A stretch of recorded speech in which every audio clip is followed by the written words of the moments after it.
ধর্ষণ নিপীড়নের বিরুদ্ধে সারা দেশে আন্দোলন অব্যাহত। ধর্ষকের সর্বোচ্চ শাস্তি সহ ৬ দফা দাবি। রাজধানীতে পুলিশ বিক্ষোভকারী সংঘর্ষ। জুলাই গণহত্যার বিচারে রাজনৈতিক ঐক্যের আহ্বান। এনসিপির কুশীলবদের খুঁজতে গণমাধ্যমের সহায়তা চায় বিএনপি।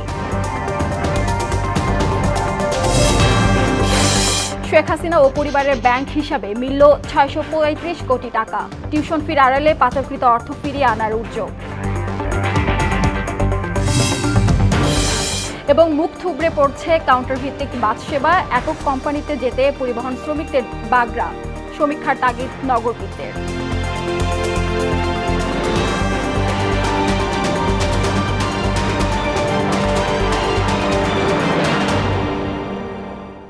আসসালামু আলাইকুম, সবাইকে মোহনা সংবাদে স্বাগত। শুনছিলেন শিরোনাম, সঙ্গে আছি সুরাইয়া শুভ্রা। এবার বিস্তারিত। ধর্ষণ নিপীড়নের বিরুদ্ধে আজও রাজধানী সহ সারা দেশে প্রতিবাদ বিক্ষোভ করেছে ছাত্র জনতা। মঙ্গলবার বাংলাদেশ প্ল্যাটফর্মের ব্যানারে ঢাকা বিশ্ববিদ্যালয়ের রাজু ভাস্কর্যের সামনে থেকে একটি মিছিল প্রধান উপদেষ্টাকে স্মারকলিপি দিতে গেলে হোটেল ইন্টারকন্টিনেন্টালের সামনে পুলিশি বাধার মুখে পড়ে। এ সময় বিক্ষোভকারীরা বাধা অতিক্রম করতে গেলে পরিস্থিতি উত্তপ্ত হয়ে ওঠে। উভয় পক্ষের হাতাহাতিতে আহত হয় বেশ কয়েকজন।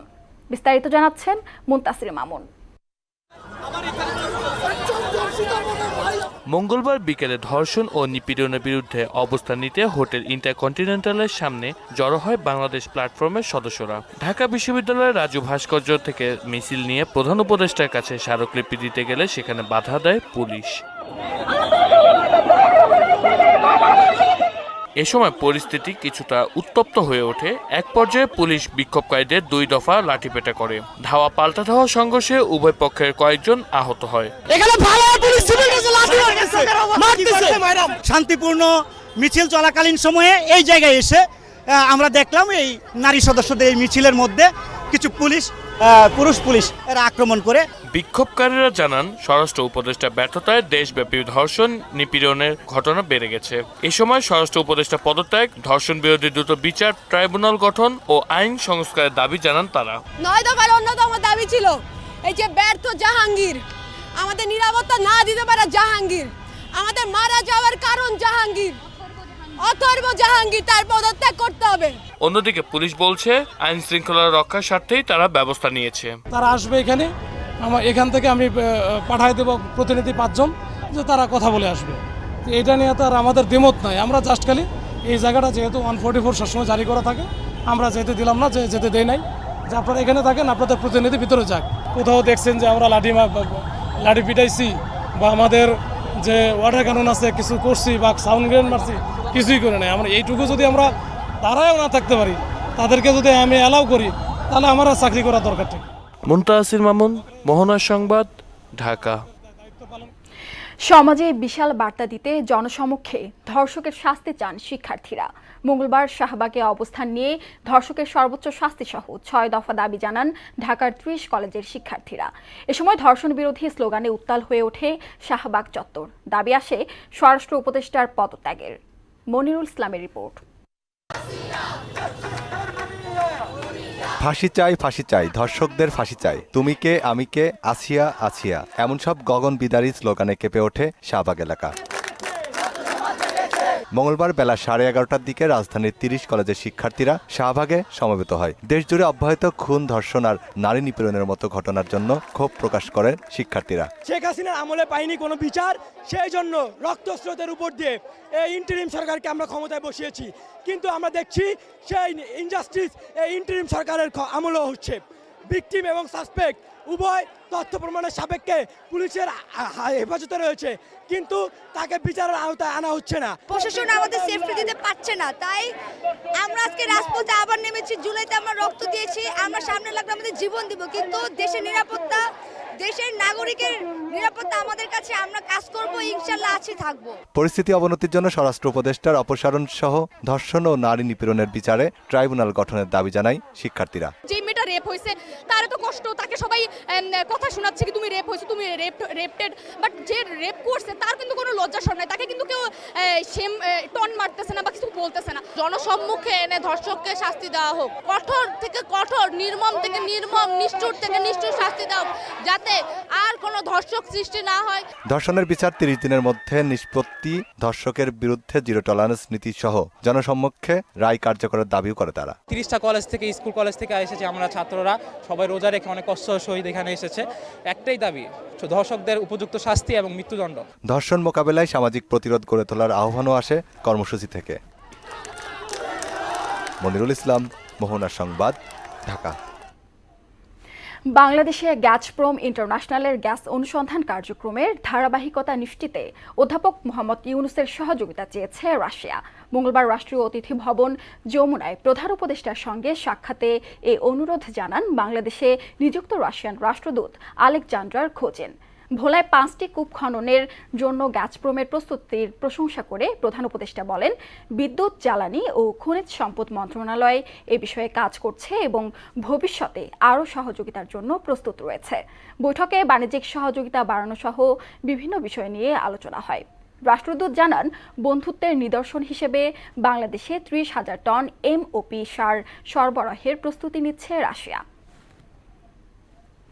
শেখ হাসিনা ও তার দোসরদের বিচার নিশ্চিতে রাজনৈতিক শক্তিকে ঐক্যবদ্ধ থাকার আহ্বান জানিয়েছেন জাতীয় নাগরিক পার্টি এনসিপির নেতারা। রাজধানীর একটি হোটেলে ইফতার মাহফিলে একথা বলেন তারা। এতে দলের আহ্বায়ক নাহিদ ইসলাম বলেন, সংস্কার কার্যক্রম শেষ করে সরকার নির্ধারিত সময়ে জাতীয় নির্বাচন সম্ভব। আরও জানাচ্ছেন ওবায়দুল হক মারুফ। জুলাই অভ্যুত্থানের চেতনায় গঠিত জাতীয় নাগরিক পার্টি এনসিপির ইফতার মাহফিলে যোগ দেন বিএনপি, জামায়াত সহ ফ্যাসিবাদ বিরোধী রাজনৈতিক দলের নেতারা। অংশ নেন আলেম, ওলামা এবং সাংবাদিক সহ বিভিন্ন শ্রেণী পেশার মানুষ। জুলাই অভ্যুত্থানে গণহত্যাকারী আওয়ামী লীগ ও তার দোসরদের বিচারে সকল রাজনৈতিক দলকে ঐকমত্যের ভিত্তিতে সিদ্ধান্তে আসতে হবে। খুনি ফ্যাসিস্ট শেখ হাসিনার যে বিচার রয়েছে এবং আওয়ামী লীগকে আমরা পরবর্তী বাংলাদেশে আমরা রাজনীতিতে দেখতে চাই কি চাই না, এই বিষয়গুলোকে আমরা প্রত্যাশা রাখবো যে আমাদের রাজনৈতিক যে দলগুলো রয়েছে সেই দলগুলো একটি ঐকমত্যের মধ্য দিয়ে যাবে। যারা জুলাই এবং আগস্টের অভ্যুত্থানের সময়কালে নারকীয় নরহত্যা চাপিয়ে দিয়েছে, মানবতা বিরোধী অপরাধ করেছে, সে আওয়ামী লীগের বিরুদ্ধে আজকের এই ইফতার মাহফিলে আসা প্রত্যেক ফ্যাসিবাদ বিরোধী রাজনৈতিক পক্ষকে একমত হয়ে একটি সিদ্ধান্ত গ্রহণ করবার অনুরোধ জানাচ্ছি। দলের আহ্বায়ক নাহিদ ইসলাম বলেন, সরকারের বেঁধে দেয়া সময়ের মধ্যেই নির্বাচন সম্ভব, তবে তার আগে আইন শৃঙ্খলা পরিস্থিতির উন্নতি হতে হবে। আমাদের মধ্যে নানা বিষয়ে মতপার্থক্য হতে পারে, নীতিগত বিরোধ হতে পারে, তর্ক বিতর্ক হতে পারে, কিন্তু গণতান্ত্রিক সম্পর্ক, সংলাপ ও মিথস্ক্রিয়া যাতে এর কোনো ছেদ না পড়ে। নির্বাচনের আগে অবশ্যই আইন শৃঙ্খলার পরিস্থিতির উত্তরণ ঘটতে হবে। এককভাবে সরকারের পক্ষে কাজ হয়তো সম্ভব নাও হতে পারে, তাই রাজনৈতিক দল, সামাজিক শক্তি এবং অভ্যুত্থানের শক্তিগুলোকে সেক্ষেত্রে ভূমিকা রাখতে হবে। ফ্যাসিবাদ বিরোধী শক্তি এখনও দেশের বিরুদ্ধে ষড়যন্ত্র করে যাচ্ছে উল্লেখ করে তাদের বিষয়ে সবাইকে সতর্ক থাকার আহ্বান জানান নাহিদ ইসলাম। অভ্যুত্থানের শক্তিদের মধ্যে অনৈক্য, সামরিক বেসামরিক আমলাতন্ত্র, মাফিয়া, লুটেরা, ব্যবসায়িক শ্রেণী ও ষড়যন্ত্রকারী নানান বৈদেশিক শক্তিকে সুযোগ করে দিতে পারে, তাই আমরা যাতে এই বিষয়ে সবসময় সচেতন থাকি। ওবায়দুল হক মারুফ, মোহনা সংবাদ, ঢাকা। বিএনপি গণমাধ্যমের স্বাধীনতায় বিশ্বাস করে জানিয়ে ডিজিটাল সিকিউরিটি আইন বাতিলের দাবি জানিয়েছেন দলটির স্থায়ী কমিটির সদস্য ডক্টর আব্দুল মঈন খান। আর জুলাই গণহত্যার কুশীলবদের খুঁজে বের করতে সংবাদকর্মীদের সহায়তা চাইলেন আরেক সদস্য মির্জা আব্বাস। মঙ্গলবার রাজধানীর গুলশানে এক ইফতার মাহফিলে এসব কথা বলেন তারা। আরও জানাচ্ছেন হুমায়ুন কবির। রাজধানীর গুলশানে গণমাধ্যমে কর্মরত সাংবাদিক, ফটো সাংবাদিক ও ভিডিও সাংবাদিকদের সম্মানে ইফতার মাহফিলের আয়োজন করে আমরা বিএনপি পরিবার। এতে অংশ নেন বিভিন্ন গণমাধ্যমের কর্মীরা। আপনারা আমাদের যে সহযোগিতা করেছেন, এই সহযোগিতার জন্য বিশেষ কৃতজ্ঞতা জানাচ্ছি। অনুষ্ঠানে বিএনপি নেতারা অভিযোগ করেন, আওয়ামী লীগের শাসনকালে সাংবাদিকরা বস্তুনিষ্ঠ সংবাদ পরিবেশন করতে পারেনি। একটি সুন্দর বাংলাদেশ গড়ে তুলতে সবাইকে একসাথে কাজ করার আহ্বানও জানান তারা। আপনারা এই সমাজের দর্পণ, এই সমাজের আলো, বিগত আন্দোলন সংগ্রামও আপনারা বিশেষ ভূমিকা পালন করেছেন এবং পালন করতে গিয়েও আপনারা অনেক সময় বিভিন্নভাবে নির্যাতনেরও শিকার হয়েছিলেন, বাধার সম্মুখীন হয়েছিলেন। অত্যন্ত সাহসিকতার সাথে মনোবল নিয়ে আপনারা সেই কাজগুলো করেছেন। এই ফ্যাসিস্ট সরকার আমলে সাংবাদিক মহল বলেন, গণমাধ্যম বলেন, মিডিয়া বলেন, কেউ স্বাধীনভাবে কাজ করতে পারেননি। নতুন বাংলাদেশে সবার মৌলিক অধিকার থাকবে, সবাই পেট ভরে খেতে পারবে, সবার মাথার উপর ছাদ থাকবে, সেই লক্ষ্যে আমরা পৌঁছতে পারবো। এই সময় স্বাধীন গণমাধ্যমের স্বার্থে ডিজিটাল নিরাপত্তা আইন বাতিলের দাবি জানান বিএনপির স্থায়ী কমিটির সদস্য ডক্টর আব্দুল মঈন খান। আমরা মিডিয়ার স্বাধীনতায় বিশ্বাস করি। মিডিয়া যা বলবে, আমরা যদি ভুল করি সেটা সমালোচনা করবে, সেই সমালোচনার আপনার জবাব। কেন এই সরকার আজকে পর্যন্ত ডিজিটাল সিকিউরিটি অ্যাক্ট অথবা সাইবার সিকিউরিটি অ্যাক্ট যে নামেই বলুন না কেন, সেই আইন আজকে পর্যন্ত কেন বাতিল হলো না? আমি এই প্রশ্ন আজকে সরকারকে। আর গণহত্যাকারীদের খুঁজে বের করতে গণমাধ্যম কর্মীদের সহযোগিতা চাইলেন বিএনপি নেতা মির্জা আব্বাস। আওয়ামী লীগের দোসররা আজকে কে কোথায় অবস্থান করছে এবং বাংলাদেশের রাজনীতিতে কোন কোন রাজনৈতিক দলের কার কি অবস্থান, কি অবস্থান, কোথায় অবস্থান, এটা আপনাদের পরিষ্কারভাবে তুলে ধরতে হবে। হুমায়ুন কবির, মোহনা সংবাদ, ঢাকা। এর আগে সকালে জাতীয় প্রেস ক্লাবে এক আলোচনায় নতুন রাজনৈতিক দলের অর্থের উৎস নিয়ে প্রশ্ন তোলেন বিএনপির ভাইস চেয়ারম্যান বরকতুল্লাহ বুলু।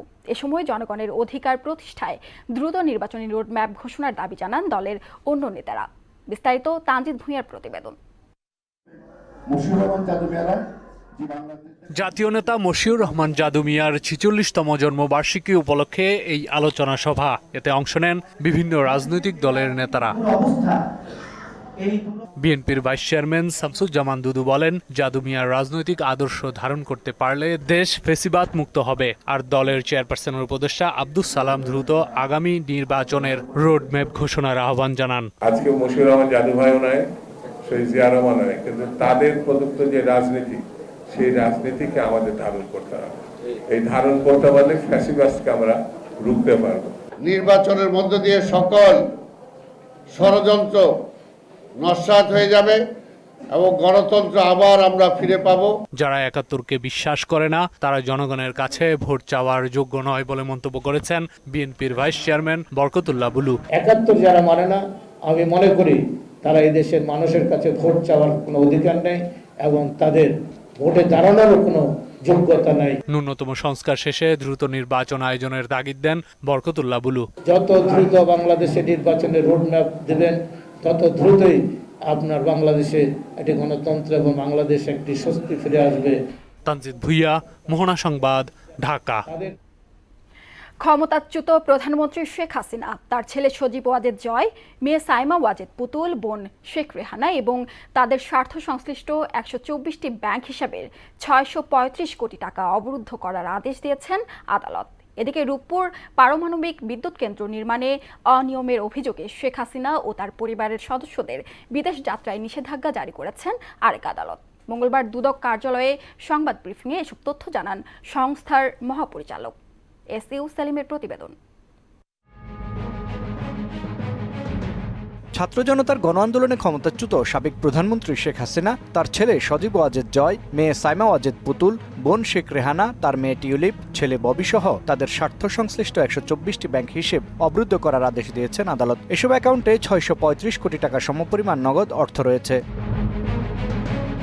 একই সঙ্গে দুদকের আবেদনের প্রেক্ষিতে আদালত সজীব ওয়াজেদ জয়, সাইমা ওয়াজেদ, শেখ রেহানা, রাদওয়ান মুজিব সিদ্দিকের স্থাবর সম্পদ ক্রোক ও বিদেশ যাত্রায় নিষেধাজ্ঞা দিয়েছে বলে জানান দুদক মহাপরিচালক মোহাম্মদ আক্তার হোসেন। ১২৪টি অ্যাকাউন্টে যে অর্থে রয়েছে সেটা বিজ্ঞ আদালত থেকে সে বিষয়ে অবরুদ্ধকরণের আদেশ প্রদান করা হয়েছে। এছাড়া তাদের বিরুদ্ধে আরও একটি সম্পদ জব্দের ব্যাপারও একটি আবেদন ছিল এবং সেই আবেদনও বিজ্ঞ আদালত কর্তৃক গৃহীত হয়েছে। এদিকে মালয়েশিয়ায় জনশক্তি রপ্তানিতে সরকার নির্ধারিত অর্থের চেয়ে ৫ গুণ বেশি অর্থ আদায় করে ১১২৮ কোটি টাকা আত্মসাৎ ও বিদেশে পাচার অভিযোগে ১২টি রিক্রুটিং এজেন্সির ৩২ জনের নামে মামলা করেছে দুদক। ১২টি রিক্রুটিং এজেন্সির বিরুদ্ধে দণ্ডবিধি সংশ্লিষ্ট ধারা, মানি লন্ডারিং প্রতিরোধ আইন সংশ্লিষ্ট ধারা এবং দুর্নীতি প্রতিরোধ আইন ১৯৪৭ সংশ্লিষ্ট ধারায় ১২টি মামলা রুজুর সিদ্ধান্ত গৃহীত হয়েছে। মামলায় সাবেক অর্থমন্ত্রী আহমদ মুস্তফা কামাল, তার মেয়ে নাফিসা কামাল ও সাবেক সংসদ সদস্য নিজাম হাজারী, অবসরপ্রাপ্ত লেফটেন্যান্ট জেনারেল মাসুদ উদ্দিন চৌধুরী, সাবেক সংসদ সদস্য বেনজির আহমেদের এজেন্সিও রয়েছে। মানি লন্ডারিং সংক্রান্ত অপরাধ প্রমাণিত হয়েছে। ইউ সেলিম, মোহনা সংবাদ, ঢাকা। বিদেশে টিউশন ফির আড়ালে পাচার করা অর্থের বিষয়টি তদন্ত করছে সরকার। মঙ্গলবার সচিবালয়ে সরকারি ক্রয় কমিটির বৈঠক শেষে অর্থ উপদেষ্টা ডক্টর সালেহ উদ্দিন আহমেদ বলেন, এবছরের মধ্যে পাচার হওয়া অর্থ কয়েকশো কোটি ডলার ফিরিয়ে আনা সম্ভব। আর প্রধান উপদেষ্টার বিশেষ সহকারী আনিসুজ্জামান চৌধুরী জানান, এলডিসি পুনর্মূল্যায়নে 11 সদস্যের কমিটি গঠন করা হয়েছে। শামীমুজ্জামান চৌধুরীর রিপোর্ট। আমি যদি রাজনৈতিকভাবে চিন্তা করি, অর্থ মন্ত্রণালয়ের সেকেন্ড ইন কমান্ডের দায়িত্ব পাওয়ার পর সচিবালয়ে প্রথম কর্মদিবসে সাংবাদিকদের মুখোমুখি হন প্রধান উপদেষ্টার বিশেষ সহকারী আনিসুজ্জামান চৌধুরী। এই মাতৃভূমি আমার প্রয়োজন মনে করেছে। দেশের ভঙ্গুর অর্থনীতিকে পুনরুজ্জীবিত করতে কাজ চলছে জানিয়ে তিনি বলেন, এলডিসি পুনর্মূল্যায়নের জন্য 11 সদস্যের কমিটি গঠন করেছে সরকার। আমরা পুনর্বিবেচনা করার জন্য কমিটি হয়েছে, আমরা সহসা এটা সিদ্ধান্তে আসব। তবে আমি এখনই বলতে পারবো না যে আমরা পিছিয়ে দেব। এদিকে সচিবালয়ে সরকারি ক্রয় সংক্রান্ত উপদেষ্টা পরিষদ কমিটির বৈঠক শেষে অর্থ উপদেষ্টা ডক্টর সালেহ উদ্দিন আহমেদ বলেন, এবছরের মধ্যে পাচার হওয়া কয়েকশো কোটি ডলার ফিরিয়ে আনা সম্ভব। এটা আর কিছুটা সম্ভব, এবং অনেক সময় দেখা যায় যে একদম হয়তো বড়দের 12 জন 11 জন দিয়েছি, তাদেরকে যদি না নিই আরও 200 কোটি টাকার বেশি অনেক আইডেন্টিফাই করা হয়েছে, সব মিলে হয়তো আমরা আনতে পারবো। শিক্ষার আড়ালে বিদেশে পাচার হওয়া অর্থের বিষয়টিও তদন্ত করা হচ্ছে বলে জানান অর্থ উপদেষ্টা। হ্যাঁ, এটা ওটা দেখছে তো।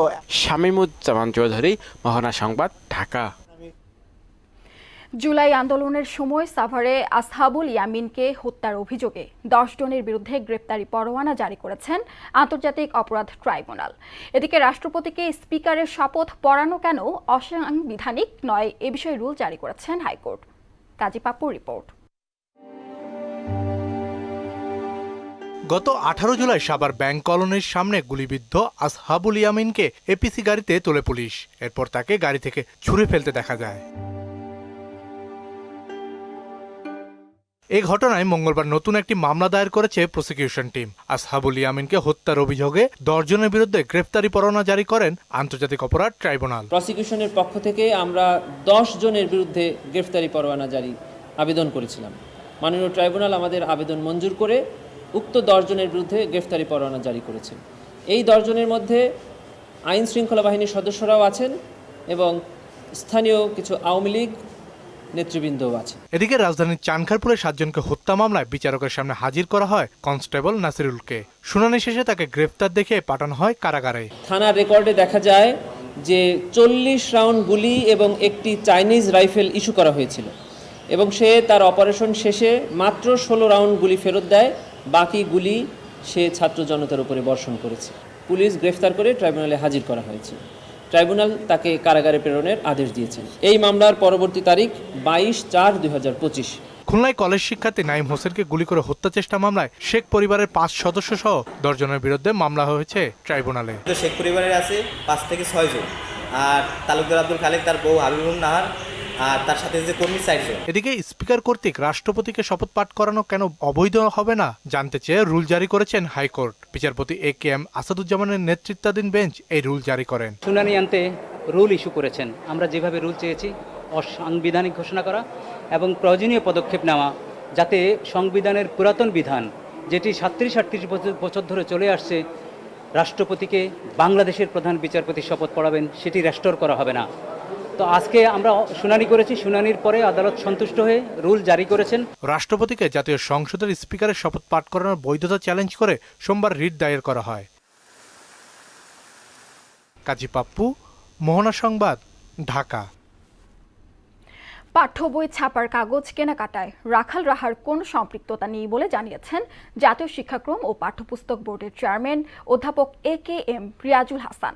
মঙ্গলবার মতিঝিলে এনসিটিভি ভবনে আয়োজিত সংবাদ সম্মেলনে তিনি বলেন, পাঠ্য বইয়ের জন্য কাগজই কেনা হয়েছে 100 কোটি টাকার। এ অবস্থায় 400 কোটি টাকার বাণিজ্যের অভিযোগকে ভিত্তিহীন দাবি করেন তিনি। এ বিষয়ে কিছু গণমাধ্যমকে প্রকাশিত সংবাদকে প্রোপাগান্ডা বলেও দাবি করেন এনসিটিবি চেয়ারম্যান। পুরোদমে চালুর আগেই রাজধানীতে মুখ থুবড়ে পড়েছে কাউন্টার ভিত্তিক বাস সেবা। মূলত চালক হেলপারের অসহযোগিতার কারণেই গোলাপি রঙের বাসের এই সেবা শেষ পর্যন্ত হোঁচট খেয়েছে। তারা বলছেন, এভাবে বাস চালিয়ে যে উপার্জন হয় তাতে সংসার চালানো দুরূহ। বাস্তবতা হলো এক্ষেত্রে মালিকরাও কার্যত অসহায়। নগরবিদরা বলছেন, সমন্বিতভাবে আলোচনা না করে চট করে সিদ্ধান্ত নিলে এর চেয়ে ভালো কিছু আশা করা যায় না। নাদিম মোস্তফার ক্যামেরায় নাসির উদ্দিনের রিপোর্ট।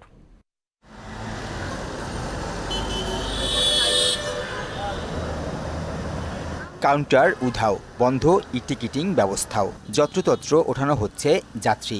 বাস মালিকরা ফিরে গেছেন চুক্তিভিত্তিক ভাড়া পদ্ধতিতে। নগরীর পরিবহন ব্যবস্থায় শৃঙ্খলা ফেরাতে অনেক ঢাকঢোল পিটিয়ে গেল 6 ফেব্রুয়ারি আবদুল্লাপুর থেকে বিভিন্ন রুটে চালু হয় কাউন্টার ভিত্তিক বাস সেবা। পুরনো বাসে লেফটে দেয়া হয় গোলাপি রং। টিকিটিং ব্যবস্থা চালু করে বলা হয়, যেখানে সেখানে যাত্রী ওঠানামা করা যাবে না। 21টি কোম্পানির 2600 বাস নিয়ে সাজানো হয় এমন পরিকল্পনা। প্রাথমিকভাবে শখানেক বাস রাস্তায় নামলেও প্রথম থেকেই স্পষ্ট হয় সব বাস লক্কর-ঝক্কর আর বেশিরভাগই ফিটনেসবিহীন। বাস্তবতা হচ্ছে, মাস না পেরোতেই ভেঙে পড়ে নতুন বাস সেবা। কাউন্টারে ফাঁকা টেবিল চেয়ার, যাত্রী তোলা হচ্ছে পরিবহন শ্রমিকদের খেয়ালখুশি মতো যত্রতত্র।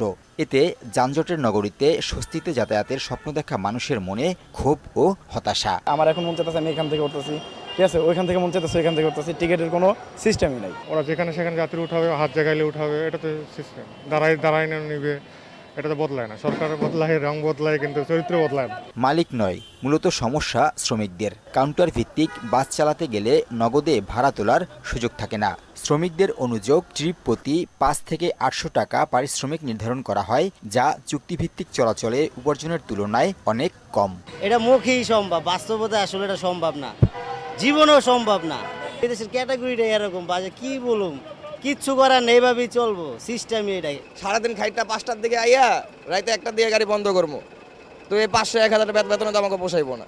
নতুন পদ্ধতির ব্যর্থতার জন্য অনেক কারণ সামনে আনছেন মালিক সমিতি। বিশেষ করে ট্রিপের পুরো আয়ের হিসেব না পাওয়া, যাত্রীদের অসহযোগিতা আর পুরনো সিন্ডিকেটকে দায়ী করছেন তারা।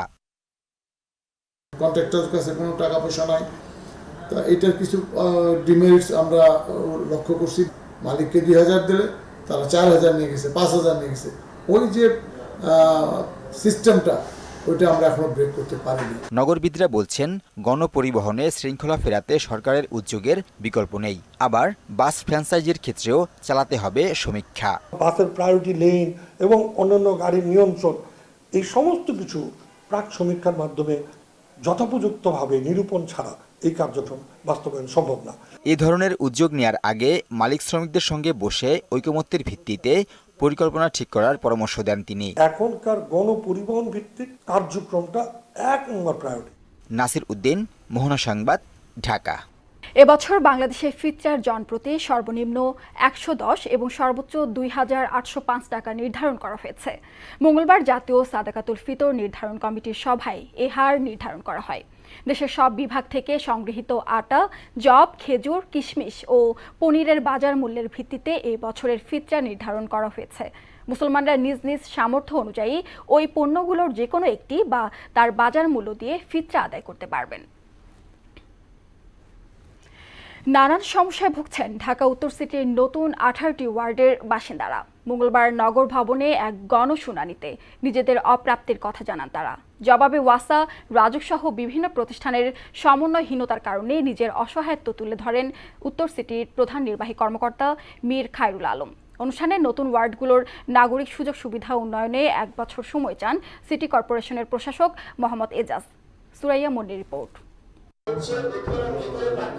ঢাকা উত্তর সিটির নতুন 18টি ওয়ার্ডের বাসিন্দাদের অভাব অভিযোগ নিয়ে গণশুনানি হয় নগর ভবনে। এতে ওয়ার্ড ভিত্তিক সমস্যা তুলে ধরেন বাসিন্দারা। সিটি কর্পোরেশনের মর্যাদার পাওয়ার 9 বছরেও লাগেনি উন্নয়নের ছোঁয়া। 2018 সাল থেকে ট্যাক্স নিয়ে হয়রানি করা হচ্ছে বলেও অভিযোগ করেন তারা। যে এলাকার লোকজন আসলে নিডি, এখানে আসলে ট্যাক্স এরকম দেওয়ার মতো কোনো ইয়ে নেই। আমরা বলবো আপনারা উন্নয়ন করেন। বর্ষা না হলো শহীদ লাইন উঠছে বাড়িতে সম্পূর্ণ রাস্তা ভরে যায়। 10 নম্বর সেক্টরের সাথে মিশেছে সেই রাস্তাটা। সামনে যে বর্ষার মৌসুম আসতেছে তাদের কষ্টটা অনেকটা লাঘব হবে। বেহাল যোগাযোগ ও বর্জ্য ব্যবস্থাপনা, লোডশেডিং, মশার উৎপাত সহ নানা সমস্যায় জর্জরিত যাপিত জীবন। উত্তর খান, দক্ষিণ খান এই এলাকাগুলোতে কোনো এক জায়গায় যদি কেউ ঢুকে কোনো একটা প্রোগ্রামে যাবে, স্কুলে যায়, কয়টার সময় যাবে, কতক্ষণ টাইম লাগবে কোনো গ্যারান্টি নাই। যেই পরিমাণে গ্যাস দেওয়া হয়েছে, কিন্তু আমার মনে হয় এই গ্যাসের ফলে মশা যায় না, বরঞ্চ কি মানুষ ক্ষতিগ্রস্ত হচ্ছে। নাগরিক সমস্যা সমাধানে রাজউক, ওয়াসার মতো প্রতিষ্ঠানকে সিটি কর্পোরেশনের আওতায় আনতে স্থানীয় সরকার মন্ত্রণালয়কে চিঠি দেওয়া হয়েছে বলে জানান প্রধান নির্বাহী কর্মকর্তা মীর খায়রুল আলম। আগামী কয়েক দিনে বা কয়েক মাসের যে কদিন ওনার টেনিওর আছে বা ভবিষ্যতে যদি বাড়ে, এই কোঅর্ডিনেশনগত সমস্যাগুলো ইজিলি সলভ করার আমরা একটা ব্যবস্থা নিচ্ছি। 1 বছরের নতুন 18টি ওয়ার্ডের নাগরিক সুযোগ সুবিধা নিশ্চিতের প্রতিশ্রুতি দেন ঢাকা উত্তর সিটির প্রশাসক মোহাম্মদ এজাজ। এটা আমাদের চলমান প্রক্রিয়া, আমাদের এফোর্টের কমতি নাই, কিন্তু তারপরেও এই যেটা বলে যে কষ্টটা আছে এবং এই কষ্টটা আমরা স্বীকার করেই বলছি যে এটা আরো দ্রুত কিভাবে আমরা মিনিমাইজ করতে পারি সেদিকে আমরা আসলে লক্ষ্য রাখছি। পরিকল্পিত নগরায়নে সবার সহযোগিতা জরুরি বলেও মন্তব্য করেন তিনি। আমাদের যারা নাগরিক আছেন তারা এটা ছিটানোর মতো। সুরাইয়া মুন্নি, মোহনা সংবাদ, ঢাকা। প্রবাসীদের প্রক্সি ভোট পর্যালোচনা করার জন্য বিশেষজ্ঞদের নিয়ে কর্মশালা করবে নির্বাচন কমিশন। কর্মশালার সুপারিশ নিয়ে রাজনৈতিক দলগুলোর সঙ্গে আলোচনা করে পরবর্তী সিদ্ধান্ত নেওয়া হবে। মঙ্গলবার প্রবাসীদের ভোট পদ্ধতি নিয়ে ব্রিফিংয়ে নির্বাচন কমিশনার আবুল ফজল মোহাম্মদ সানাউল্লাহ এসব তথ্য জানিয়ে বলেন, এর পাশাপাশি পোস্টাল ও অনলাইন ভোটিংয়ের ট্রায়ালও চলবে। MR আসাদের রিপোর্ট। ত্রয়োদশ জাতীয় সংসদ নির্বাচনে প্রবাসীদের ভোটাধিকার প্রয়োগের বিষয়টি গুরুত্বের সঙ্গে নেয়ার কথা বারবার বলেছে নির্বাচন কমিশন। সোমবার বিকেলে নির্বাচন ভবনে সভায় আলোচনা হয় এ বিষয়ে। সুপারিশ আসে প্রক্সি ভোটের। মঙ্গলবার গণমাধ্যমের কাছে সুপারিশের বিস্তারিত তুলে ধরেন নির্বাচন কমিশনার আবুল ফজল মোহাম্মদ সানাউল্লাহ। কমিটির ফাইন্ডিং হচ্ছে, বর্তমান যে পোস্টাল ব্যালট সিস্টেমটা আছে প্রবাসী বাংলাদেশি ভোটারদের জন্য, এটি একটি অচল সিস্টেম, যে কারণে আমরা গত দ্বাদশ জাতীয় সংসদ নির্বাচনেও দেখেছি একটি ভোটও এখানে কাস্ট হয় নাই বিদেশ থেকে। প্রক্সি ভোট অর্থাৎ একজন প্রবাসী বাংলাদেশির পক্ষে বাংলাদেশে অবস্থানরত একজন ভোটার তার ভোটার এলাকার তার হয়ে ভোটটা দিয়ে দেওয়া। 34টি দেশের 44টি অফিসের মাধ্যমে প্রায় কোটি প্রবাসী ভোট দেওয়ার সুযোগ পেতে পারেন। বিশেষজ্ঞ পরামর্শ ও অংশীজনের মতামত অনুযায়ী প্রয়োজন হতে পারে আইন সংশোধনের। ওয়ার্কশপের মাধ্যমে আমরা যেটা ডেভেলপ করতে চাই সেটা হচ্ছে একটা সিস্টেম আর্কিটেকচার। তারপরে আমরা বিভিন্ন স্টেক হোল্ডারের সাথে এটা নিয়ে আলোচনায় বসতে চাই, অর্থাৎ রাজনৈতিক দলসমূহ এবং অপরাপর স্টেক হোল্ডার্স। সেইখানে যদি আমরা সর্বসম্মতভাবে এইটাকে দেখি যে এটা গ্রহণযোগ্য হচ্ছে, তখন আমরা সিস্টেম ডেভেলপমেন্টে যাব। প্রক্সির পাশাপাশি পোস্টাল ও অনলাইন ভোটিং ট্রায়ালও রাখার কথা উল্লেখ করেন আবুল ফজল মোহাম্মদ সানাউল্লাহ। সময়ের মধ্যে সম্পাদনযোগ্য পোস্টাল ব্যালট পদ্ধতি এবং অনলাইন পদ্ধতিটি তারা ট্রায়ালের জন্য সাজেস্ট করেছে। MR আসাদ, মোহনা সংবাদ, ঢাকা। মোহনা টেলিভিশনের senior news presenter Rashida Sultana Rinku দুর্ঘটনায় আহত হয়েছেন। মঙ্গলবার ঢাকা থেকে টঙ্গী যাওয়ার পথে চেরাগালি মিলগেট এলাকায় একটি দ্রুত গতির ট্রাক তার ব্যক্তিগত গাড়িকে ধাক্কা দিলে তিনি এবং তার মা ও ছোট ভাই সামান্য আহত হন। এই ঘটনার প্রতিবাদ করলে ট্রাক ড্রাইভার ও তার দলবল ভুক্তভোগীদের ওপর হামলা চালায়। পরে স্থানীয়দের সহায়তায় আহতদের উদ্ধার করে হাসপাতালে ভর্তি করা হয়। এ ঘটনায় টঙ্গী পশ্চিম থানায় মামলা করেছে ভুক্তভোগী পরিবার। গাড়ি যাচ্ছে, ডান দিক থেকে একটা ট্রাক এসে আমার গাড়িকে মেরে দেয়। আমরা গাড়ি থামাই, তারপর ট্রাকের লোক নামে। যখন আমরা জিজ্ঞেস করি যে কি ব্যাপার, আপনি কেন গাড়ি এভাবে করলেন, আমাকে কম্পেনসেশন দেন, তো সে আমাকে খুবই হাস্যরস করতে থাকে। খুব অ্যাগ্রেসিভলি ভাবে লোকটা আসছে, তো ওকে ধাক্কা দেয় যে তুমি এরকম ব্যবহার করছো কেন, তুমি কে, তুমি তো ট্রাকেরও কেউ না কে তুমি। তখন সেই লোক বলে যে এই মহিলার ছেলে হচ্ছে আমার ছোট ভাই ছিল, যে আচ্ছা তোর ছেলে এই লোক, আচ্ছা ওকে মেরে ফেলবো বলে ওকে ধরে ভিতরে নিয়ে যায়। মিলে ওদের যে জায়গা আছে গোডাউনের মতো, ওখানে নিয়ে যায় এবং আমার ড্রাইভারকে ধরে নিয়ে যায়। তারপর ওদেরকে অনেক মারে। 5 দফা দাবিতে আজ কেন্দ্রীয় শহীদ মিনারে চিকিৎসক মহাসমাবেশের ডাক দিয়েছেন আন্দোলনরত মেডিকেল শিক্ষার্থী ও চিকিৎসকরা। সারা দেশের মেডিকেল ও ডেন্টাল শিক্ষার্থীদের সকল কার্যক্রম বন্ধের পাশাপাশি সব হাসপাতালে ইনডোর এবং আউটডোর সেবা বন্ধ থাকবে, তবে জরুরি সেবা কার্যক্রম চালু থাকবে। এছাড়াও বন্ধ থাকবে সব ডাক্তারদের প্রাইভেট চেম্বার। 5 দফা বিষয়ক জাতীয় স্টিয়ারিং কমিটির সভায় মঙ্গলবার এই সিদ্ধান্ত নেওয়া হয়। দেশের বাইরের খবর। মধ্য আফ্রিকার দেশ কঙ্গোতে নৌকা ডুবে 25 জনের মৃত্যু হয়েছে। এদিকে যুদ্ধবিরতি চুক্তি সত্ত্বেও গাজায় ইসরায়েলি হামলায় আরও 4 ফিলিস্তিনি নিহত হয়েছেন। খাবার ও মানবিক সহায়তা বন্ধ করে দেয় মানবেতর দিন কাটাচ্ছে অসহায় বাসিন্দারা। ওদিকে ইউক্রেনের যুদ্ধবিরতি নিয়ে আলোচনা করতে সৌদি আরব পৌঁছেছেন জেলেনস্কি। অন্যদিকে আন্তর্জাতিক উন্নয়ন সংস্থা USAIDর 83% কর্মসূচি বাতিল করছে ট্রাম্প প্রশাসন। ইস্তেক হোসেনের ডেস্ক রিপোর্ট। কঙ্গোতে নৌকা ডুবে 25 জন নিহত হয়েছেন। 30 যাত্রী নিয়ে দেশটির পশ্চিমাঞ্চলীয় প্রদেশ মাইনটম্বের কাছে কোয়া নদীতে নৌকাটি ডুবে প্রাণহানির এই ঘটনা ঘটে বলে সোমবার এক প্রতিবেদনে জানিয়েছে বার্তা সংস্থা আনাদোলু। যুদ্ধবিরতি চুক্তি সত্ত্বেও প্রতিদিনই গাজায় হামলা চালাচ্ছে ইসরায়েল। সবশেষ এতে 4 ফিলিস্তিনি নিহত হয়েছেন, আহত হয়েছেন আরও অনেকে। সর্বশেষ প্রাণহানির ঘটনা সহ উপত্যকাটিতে নিহতের মোট সংখ্যা 48,460 ছাড়িয়েছে। গাজায় মানবিক সহায়তার প্রবেশ বন্ধ করে দেওয়ায় উপত্যকাটিতে দেখা দিয়েছে খাদ্য সংকট। দ্রুত ত্রাণ সহায়তা প্রবেশ না করতে দিলে কয়েকদিনের মধ্যে খাবার, ওষুধ ও জ্বালানি তেলের তীব্র সংকট দেখা দিতে পারে বলে জানিয়েছে জাতিসংঘ। বর্তমানে গাজার 23 লাখের বেশি মানুষ মানবিক সহায়তার উপর নির্ভরশীল। এদিকে রাশিয়ার সঙ্গে যুদ্ধ বন্ধ নিয়ে আলোচনা করতে সৌদি আরবে পৌঁছেছেন ইউক্রেনের প্রেসিডেন্ট ভলোদিমির জেলেনস্কি। সৌদি আরবের মধ্যস্থতায় মঙ্গলবার জেদ্দায় এই বৈঠক হওয়ার কথা রয়েছে। সফরকালে যুবরাজ মোহাম্মদ বিন সালমান ও মার্কিন পররাষ্ট্রমন্ত্রী মার্কো রুবিওর সঙ্গে বৈঠক করার কথা রয়েছে ইউক্রেনীয় প্রেসিডেন্টের। মানবতা বিরোধী অপরাধের অভিযোগে আন্তর্জাতিক অপরাধ আদালতের পরোয়ানার আওতায় গ্রেপ্তার হয়েছেন ফিলিপাইনের সাবেক প্রেসিডেন্ট রদ্রিগো দুর্তেতে। হংকং থেকে সংক্ষিপ্ত সফর শেষে ম্যানিলা বিমানবন্দর পৌঁছানোর পরই গ্রেপ্তার হন তিনি। অন্যদিকে যুক্তরাষ্ট্রের আন্তর্জাতিক উন্নয়ন সংস্থা USAIDর 83% কর্মসূচি বাতিল করেছে ট্রাম্প প্রশাসন। সোমবার সামাজিক যোগাযোগ মাধ্যম এক্সে দেয়া এক পোস্টে একথা জানান পররাষ্ট্রমন্ত্রী মার্কো রুবিও। ইশতিয়াক হোসেন, মোহনা সংবাদ।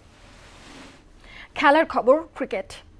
তালেবান শাসিত আফগানিস্তান ক্রিকেট দলের সদস্যপদ স্থগিত করতে আইসিসিকে আহ্বান জানিয়েছে আন্তর্জাতিক মানবাধিকার প্রতিষ্ঠান হিউম্যান রাইটস ওয়াচ। আইসিসির কাছে পাঠানো ইমেল বার্তায় নির্বাসিত আফগানিস্তান নারী ক্রিকেট দলকে স্বীকৃতি দেওয়ার আহ্বানও জানিয়েছে সংস্থাটি। একই সঙ্গে মেয়েদের অনুশীলন ও খেলার অনুমতি এবং আইসিসির পূর্ণাঙ্গ অর্থনৈতিক সহায়তাও চাওয়া হয়েছে।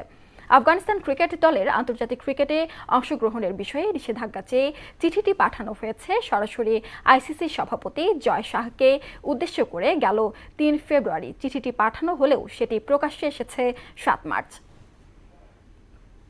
Body building. দেশে প্রথমবার কোটি টাকার প্রাইজ মানি নিয়ে আসছে বডি বিল্ডিং ও ফিটনেস চ্যাম্পিয়নশিপ, যার পোশাকি নাম বিডি মাসল শো। ফিটনেস ও বডি বিল্ডিং কমিউনিটি বাংলাদেশের ব্যবস্থাপনায় আগামী 25 থেকে 27 মে আয়োজিত হবে দেশের সর্ববৃহৎ এই শরীর গঠন প্রতিযোগিতা। এই উপলক্ষে বিকেলে টাইটল পৃষ্ঠপোষক বসুন্ধরা গ্রুপের সঙ্গে চুক্তি স্বাক্ষর অনুষ্ঠিত হয়। এ আসরে সেনাবাহিনী, বিজিবি, আনসার, ভিডিপি সহ 4 শতাধিক ক্লাব, সংস্থা ও বিশ্ববিদ্যালয়ের 1,500 শরীর গঠনবিদ 4 বিভাগে 12টি ইভেন্টে অংশ নেবেন। শেষ করব সংবাদ মোহনা সংবাদ। যাবার আগে শিরোনামগুলো আরও একবার।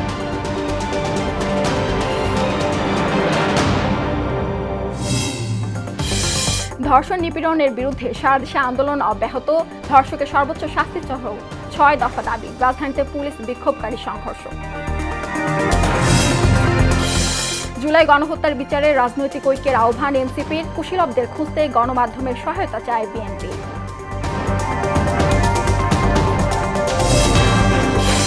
শেখ হাসিনা ও পরিবারের ব্যাংক হিসেবে মিলল 635 কোটি টাকা। টিউশন ফির আড়ালে পাচারকৃত অর্থ ফিরিয়ে আনার উদ্যোগ। এবং মুখ থুবড়ে পড়ছে কাউন্টার ভিত্তিক বাস সেবা। একক কোম্পানিতে যেতে পরিবহন শ্রমিকদের বাগড়া। সমীক্ষার তাগিদ নগরপিতে।